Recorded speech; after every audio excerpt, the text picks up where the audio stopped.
कहानी की शुरुआत होती है साल 2009 में। नॉर्थ कोरिया स्पेशल फोर्सेस के दो एजेंट्स मैग्नोलिया और चोल संग एक होटल में घुस गए जो दुश्मन एजेंट्स से भरा हुआ था। उन दोनों ने वहां से कुछ जरूरी जानकारी चुराने का प्लान बनाया। चोल संग इस बात का ध्यान रख रहा था कि कहीं कोई आ न जाए, जबकि मैग्नोलिया कमरे में कुछ ढूंढ रही थी। तभी उसके पापा का फोन आ गया। पापा ने कहा कि तुरंत वहां से निकल जाओ, कुछ लोग तुम्हारे पीछे आ गए हैं, किसी पर भरोसा मत करना। लेकिन इससे पहले उसके पिता बात पूरी कर पाते किसी ने पीछे से आकर उन्हें गोली मार दी। उधर चोल संग ने सारे दुश्मनों को खत्म कर दिया और मैग्नोलिया को ढूंढने वापस आ गया। मैग्नोलिया ने जैसे ही उसे देखा, उसे अपने पापा की बात याद आ गई और उसने चोल संग पर गोली चला दी, जिसके बाद वो खिड़की से भाग गई। इस घटना को लगभग 11 साल बीत चुके हैं। इसके बाद हम साउथ कोरिया में मी यंग नाम की लड़की को देखते हैं, जिसने सुबह जल्दी उठकर ट्विस्टेड डोनट्स नाम की अपनी दुकान खोली। सभी चीजें बड़ी जल्दी बिक गई, इसीलिए वो टाइम से अपने पति सियोक के पास पहुंच गई। सियोक अपनी कंप्यूटर ठीक करने की दुकान चला रहा था और साथ ही बहुत सारा जूस पी रहा है, क्योंकि जूस के ढक्कन में कुछ न कुछ प्राइज निकलने वाला था। मी यंग ने अपने पति को जब ये करते हुए देखा तो उसे बहुत डांटा कि ऐसे फालतू पैसे ना बर्बाद किया करो, लेकिन अगर वो जीत गया तो वॉशिंग मशीन मिलेगी। ये आइडिया उसे अच्छा लग रहा था। तभी मी यंग ने भी एक बोतल खोली और उसके ढक्कन में फर्स्ट प्राइज निकल आया, हवाई की एक ट्रिप। पहले तो दोनों ने सेलिब्रेट किया, पर फिर घर जाकर मी यंग ने फैसला किया कि वो लोग ट्रिप पर नहीं जाएंगे। उनके पास पैसों की कमी है और एक हफ्ते के लिए दुकान बंद करना बहुत मुश्किल हो जाएगा। उसने सोचा कि जिसकी भी वॉशिंग मशीन निकलेगी मैं उससे ढक्कन बदल लूंगी। ये सुनकर उनकी बेटी नारी भी उदास हो गई। वो घर पहुंची थी कि तभी स्कूल से उसकी माँ को मैसेज आ गया। स्कूल में उसने फिर से किसी को मारा था, चोट पहुंचाई थी। जब उसे अपनी इस हरकत के लिए ढेर सारी डांट और मार पड़ी तो उसने रोकर कहा कि सब बच्चे मेरा मजाक उड़ाते हैं, गरीब बुलाते हैं मुझे, ना तो मेरे पास फोन है, ना कभी मैं छुट्टियां मनाने गई हूँ आज तक। ये सुनकर मी यंग को बहुत बुरा लगा। अपनी बेटी के सोने के बाद रात को मी यंग और सियोक ने बात की। मी यंग ने कहा कि ट्रिप पर चले ही जाते हैं, हमारी बेटी को जिंदगी में थोड़ी खुशी तो मिले। अगले दिन तीनों पासपोर्ट बनवाने गए। इस वक्त एक अजनबी औरत भी पासपोर्ट और टिकट लेकर तैयार खड़ी थी। वो एक कॉल का इंतजार कर रही है जो उसे जाने का ऑर्डर देगी। शहर के दूसरे हिस्से में चियोल संग को कॉल आया कि मैग्नोलिया 10 साल बाद आखिरकार दिख गई है और वो जल्द ही हवाई जाने वाली है। उसे जिंदा पकड़ने के ऑर्डर्स थे। अपनी ट्रिप पर जाते हुए मी यंग ने आखिरी पल तक काम किया ताकि वो थोड़े एक्स्ट्रा पैसे ले जा सके ट्रिप पर। वो लोग एयरपोर्ट भी लेट पहुंचे, पर किस्मत से गेट बंद होने से पहले एंट्री मिल गई। चोल संग और वो अजनबी औरत जो अपना चेहरा छुपा रही थी और साथ ही एक खास एजेंट अपनी गैंग के साथ मैग्नोलिया को पकड़ने के लिए वहां मौजूद थे। 2 बिजनेस क्लास सीट्स बच गई थी, तो स्टाफ ने मी यंग और नारी को फ्री में इकोनॉमी से बिजनेस क्लास का अपग्रेड दे दिया। बेचारे सियोक को इकोनॉमी में ही बैठना पड़ा। प्लेन में स्टुअर्ट ह्यून मिन भी है,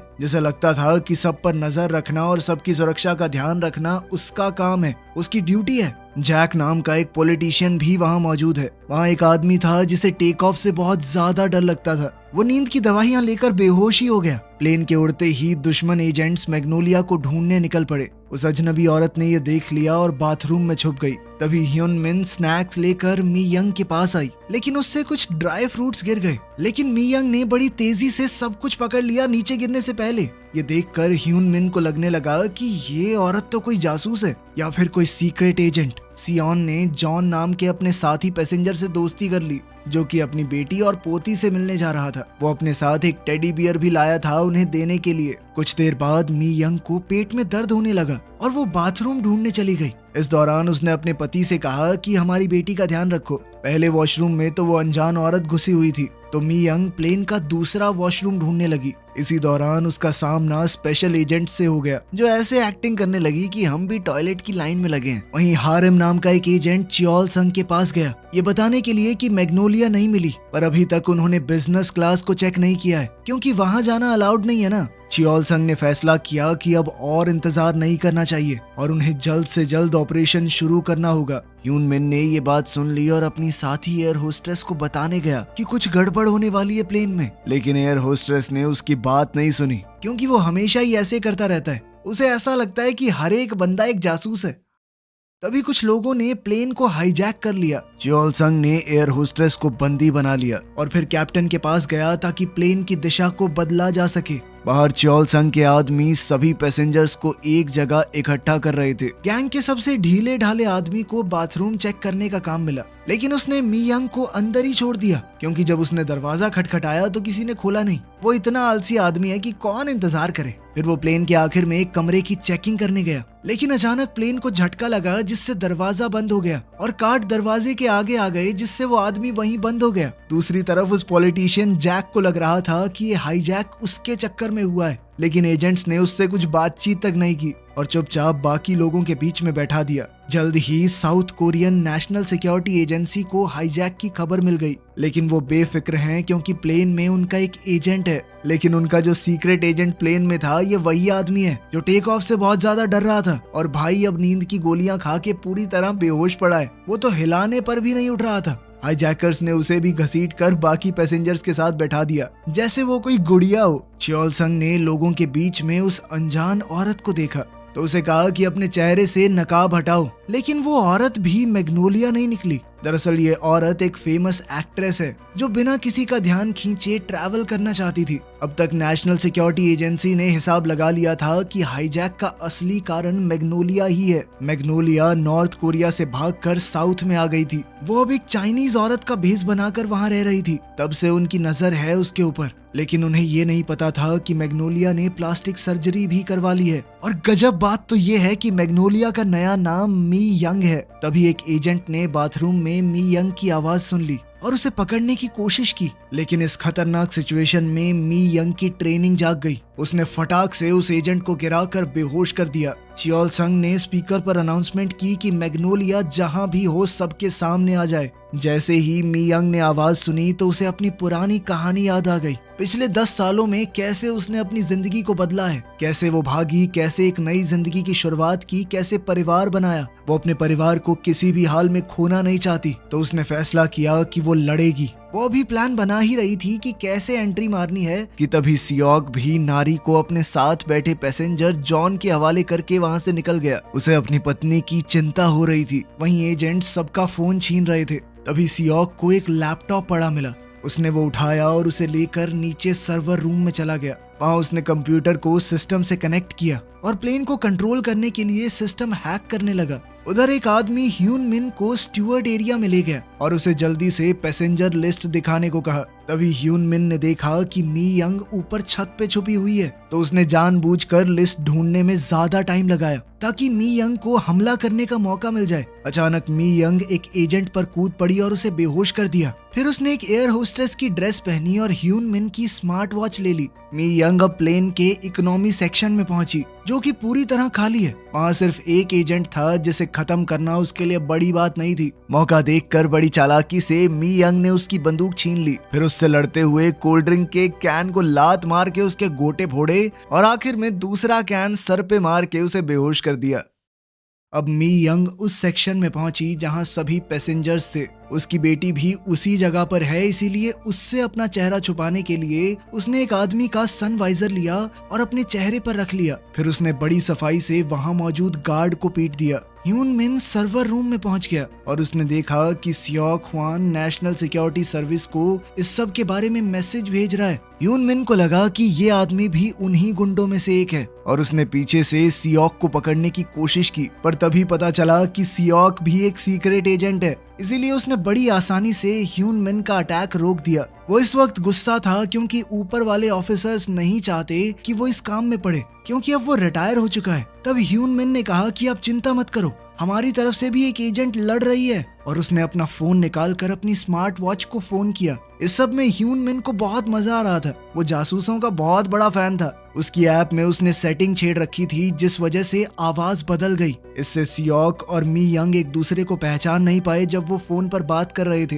बातें ज्यादा देर तक नहीं चली क्योंकि जैसे ही सियोक ज्ञान पेलने लगा कि देखो ऐसा करना, ठीक है, मी यंग ने तुरंत फोन काट दिया। इसके बाद सियोक ने प्लेन के कंट्रोल्स को हाईजैक कर लिया। प्लेन को ऑटो पायलट पर डालकर डेस्टिनेशन फिक्स कर दी। इसी बीच ह्यून मिन पीछे वाले कमरे तक पहुंच गया। उसने वहां पर इलेक्ट्रिक टेजर ढूंढ लिए। साथ ही उसने उस आदमी को भी देखा जो पहले खुद को लॉक करके सो गया था। उधर कॉकपिट में चियोल संग ने कैप्टन को गन पॉइंट पर रखा हुआ था। जब उसने प्लेन की डायरेक्शन को खुद ब खुद चेंज होते हुए देखा तो उसने सिक्योरिटी कैमरास चेक किए। जैसे ही उसने सियोक को कंट्रोल्स छेड़ते हुए देखा, उसने नीचे जाकर उस पर बंदूक तान दी। इस बीच हारिम ने मियंग को ढूंढ लिया था और उन दोनों के बीच में लड़ाई शुरू हो गई। वो बाकी छोटे मोटे एजेंट से ज्यादा ताकतवर था, इसलिए मियंग को उसे हराने में थोड़ा ज्यादा वक्त लगा। 2-3 बार वो मुश्किल में पड़ी, उसका सनवाइजर भी बीच से कट गया, लेकिन आखिर में उसने हारिम को हरा ही दिया। लेकिन उसकी जीत ज्यादा देर तक नहीं टिकी। तभी चियोल संग वहां आ गया जिसने सियोक को बंदी बना रखा था। तभी मियंग भागकर वहां गई कि मेरे पति को कहां ले जा रहे हो। इस पर चियोल संग ने बताया कि तुम्हारा पति हमेशा से एक गवर्नमेंट एजेंट था। यह सुनकर मियंग चौंक गई, लेकिन फिर भी उसे अपने पति की चिंता थी। इसीलिए जब चियोल संग ने सियोक पर चाकू फेंका तो मियंग ने तुरंत उसे रोक लिया। ये देखकर चियोल संग तुरंत समझ गया कि मियंग ही मैग्नोलिया है। इसके बाद चियोल संग ने मियंग और उसके पति दोनों को बांध दिया और उन्हें पकड़कर एक कमरे में बंद करने के लिए ले जाने लगा, जिसका मतलब था कि उन्हें पैसेंजर एरिया से होकर जाना होगा। वहां नारी अपने पापा मम्मी को देखते ही रो पड़ी। जॉन ने उसका ध्यान भटकाने के लिए उसे टेडी बेयर दे दिया। चियोल संग ने यह देख लिया और नारी के पास गया, क्योंकि उसे लग रहा था कि इसे बंदी बनाकर फायदा होगा। लेकिन नारी ने भी झूठ कह दिया कि वो जो औरत नहीं थी जिसने मास्क पहना था, वो मेरी मम्मी है। ये सुनते ही लोगों में हल्ला मच गया, क्योंकि एक्ट्रेस ने कभी बताया नहीं कि उसका कोई बच्चा है। हीरोइन ने एक बार के लिए तो कहा नहीं नहीं ये लड़की झूठ बोल रही है, लेकिन जब नारी उसके पास आई और उसे कान में कहा कि मेरी मदद करो, तो वो हीरोइन मान गई कि नहीं नहीं ये सच है, मेरी बेटी है, मुझे दुनिया को बताना नहीं था। अब पीछे के कमरे में मियंग को लग रहा था कि उसकी शादी एक झूठ है, लेकिन सियोक ने बिना वक्त बर्बाद किए पूरी कहानी सुना दी। उसने बताया कि कई साल पहले मैं एक एजेंट था, मुझे तुम्हारे ऊपर नजर रखने का काम मिला था, लेकिन अब मैं सरकार के लिए काम नहीं करता, रिटायर हो चुका हूँ। उस दिन जब कुछ गुंडे मुझे तंग कर रहे थे तो तुमने मुझे बचाया था, मेरे साथ अपना खाना बांटा। मैं उसी दिन से तुम्हारे प्यार में पड़ गया था और तुमसे मिलने के कुछ समय बाद ही मैंने रिटायरमेंट ले ली थी। मुझे इस बात से फर्क नहीं पड़ता तुम्हारा असली नाम मैग्नोलिया है, तुम लोगों को मारती थी। जरूरी बात यह है कि तुम मेरी पत्नी हो और मेरी बेटी की माँ। उसकी बातें सुनकर मियंग खुशी के आंसू रो पड़ी। उधर पैसेंजर्स के पास एक आदमी को वो चाकू मिला जो मियंग ने अपने पति को बचाने के लिए पकड़ा था। उस आदमी ने उस चाकू की मदद से लोगों के बंधे हाथ खोल दिए, लेकिन वो लोग ज्यादा कुछ कर नहीं पाए क्योंकि एक एजेंट वापस आ गया। लेकिन असली तमाशा तब शुरू हुआ जब अचानक से 2 पैसेंजर खड़े हो गए और उस एजेंट को पीट पीट कर गिरा दिया। ये दोनों हारिम के आदमी निकले। वो कॉकपिट में जाकर अपने बॉस हारिम के साथ जुड़ गए। उन्होंने चियोल संग को लात मार कर गिरा दिया और कहा कि अब पूरा कंट्रोल हमारे हाथ में है। चियोल संग मियंग को गवर्नमेंट को देना चाहता था, लेकिन हारिम जानता था कि मियंग को तो और भी बहुत लोग ढूंढ रहे हैं। जो उसे सबसे ज्यादा पैसे देगा उसे ही मियंग मिलेगी। हारिम बहुत ही ज्यादा बेकार किस्म का आदमी है। चियोल संग का तो सिर्फ ये प्लान था कि वो मियंग को लेकर भाग जाए, लेकिन हारिम को किसी और की जिंदगी की परवाह नहीं थी। उसका प्लान था कि हम तो जहाज से बाहर छलांग लगाएंगे पैराशूट पहन के, और साथ ही प्लेन को क्रैश भी करवाऊंगा मैं, ताकि सब लोगों को लगे कि सारे गुंडे अंदर ही मर गए, मुझे कोई ढूंढेगा भी नहीं। चियोल संग ने उसे रोकने की कोशिश की, पर हारिम के आदमियों ने उसे तुरंत गिरा दिया और पकड़ कर ले गए। हारिम ने पायलट को मजबूर किया कि प्लेन को फुल स्पीड से नीचे ले जाओ। ये देखकर सभी पैसेंजर्स पैनिक होने लगे। चियोल संग को पीछे के कमरे में ले जाया गया जहां मियंग और सियोक को बांधा गया था। मियंग ने मौका देखकर चियोल संग से पूछा कि तुम क्या चाहते हो। इस पर चियोल संग ने अपना मिशन बता दिया। दरअसल नॉर्थ कोरिया की सरकार चाहती है कि वो मियंग को वापस ले आए, क्योंकि एक ग्रुप है जो कि मियंग के पिता के बनाए हुए न्यूक्लियर वेपन्स वाली तिजोरी खोलना चाहता है। वो तिजोरी सिर्फ और सिर्फ मियंग की आंख से खुल सकती है। मियंग को उस पर यकीन नहीं हुआ, क्योंकि 10 साल पहले चियोल संग ने भी उस पर गोली चलाने की कोशिश की थी, लेकिन चियोल संग ने कहा यह सब झूठ है, गोली तुमने चलाई थी मेरे ऊपर, मैं तब भी तुम्हारी ही तरफ था, तुम्हें ही बचाने आ रहा था मैं। उनकी बातचीत यहीं रुक गई जब ह्यून मिन सीलिंग शाफ्ट से नीचे कूदकर कमरे में आया। उसने सबको आजाद कर दिया और फिर सब अपना अपना काम करने वापस गए। सियोक जल्दी से सर्वर रूम में भाग गया ताकि ऑटो पायलट को वापस से कंट्रोल करके प्लेन को गिरने से रोक सके। ह्यून मिन ने प्लेन की सारी लाइट्स बंद कर दी। अब मौका देखकर मी यंग और च्योल सांग पैसेंजर एरिया में गए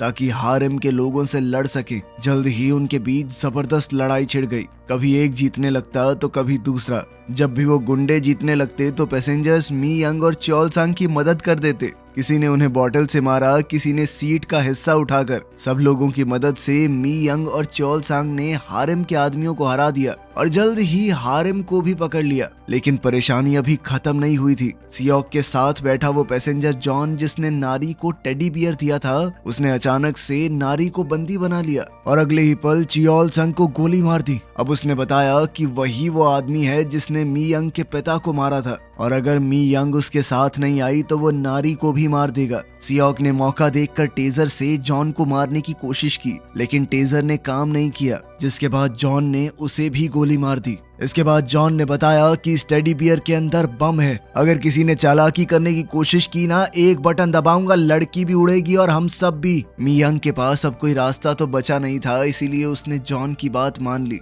उसने नारी को गले लगा के अलविदा कहा और पैराशूट पहन लिया। जॉन ने प्लेन का दरवाजा खोला पर मी यंग ने नारी को एक सिग्नल दिया। उसने गले लगते हुए नारी के कान में कुछ कहा था। सिग्नल मिलते ही नारी ने वो टेडी बियर अपनी माँ की तरफ फेंका। मी यंग जानती थी कि ये लालची आदमी उसे नहीं मारेगा, क्योंकि उसी की आंख से वो तिजोरी खुल सकती है। उसने जल्दी से टेडी बियर बाहर फेंका और साथ ही जॉन को भी धक्का दे दिया।